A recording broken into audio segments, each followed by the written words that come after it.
Alors, ce que j'ai oublié de raconter, c'est la première douche en arrivant à Bergen-Belsen. Cette première douche qui ne sera pas suivie de beaucoup de douches. En un an, on a dû en avoir 2 peut-être, quelque chose comme ça. Mais cette première douche, elle est pénible parce qu'on arrive, il faut se déshabiller complètement devant tous ces hommes, ces beaux SS, là, tête de mort, ces beaux SS en uniforme avec leurs bottes qui brillent, et évidemment leur revolver, leur casquette bien raide.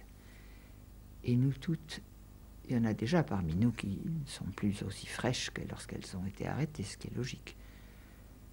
Même si elles n'ont pas été interrogées, elles sont quand même amaigries, et puis il n'y a plus rien pour se rendre belles.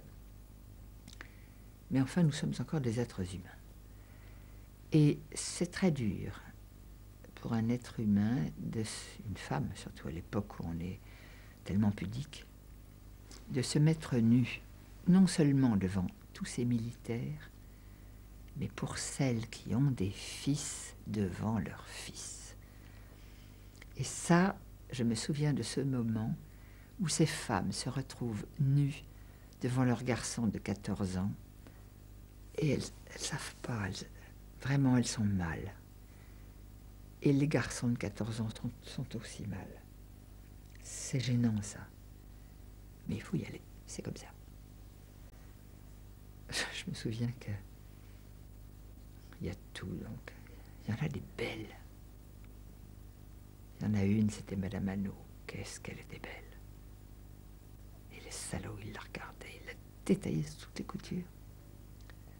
Il y en avait une, la malheureuse, nous l'appelions la femme singe. Elle était poilue. C'était pas beau. Je sais pas ce qu'elle est devenue. Je me souviens pas si elle est morte ou non. Alors, il fallait donc se déshabiller. On mettait nos vêtements sur des espèces de chariots et ça partait à la désinfection. Et puis on entrait dans la salle de douche, c'était un grand machin avec plein de pommes. Et là, on attendait. Et on attendait, et on attendait que ça coule. À ce moment-là, on avait encore un peu de savon. Et oui, on venait de France, on avait notre pactage, on avait un petit peu de savon. Alors l'eau venait, on se savonnait, et c'était au moment où on était recouvert de savon qu'il n'y avait plus d'eau.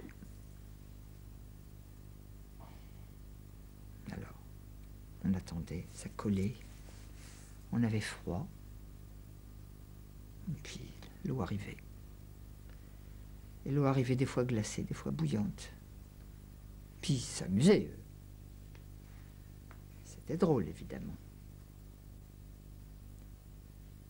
Oui, ce que j'ai oublié de dire, c'est qu'avant d'entrer dans la salle de douche, oui, je le vois bien, ça. Il y avait un couloir par où on passait une par une. Et au bout du couloir, il y avait un type là avec son fusil et il donnait un coup à chaque fois avec le canon du fusil. On sautait dans la pièce. Bon, alors après la douche, évidemment qu'on n'avait pas de serviette. Il fallait réenfiler les vêtements qui sortaient de la désinfection.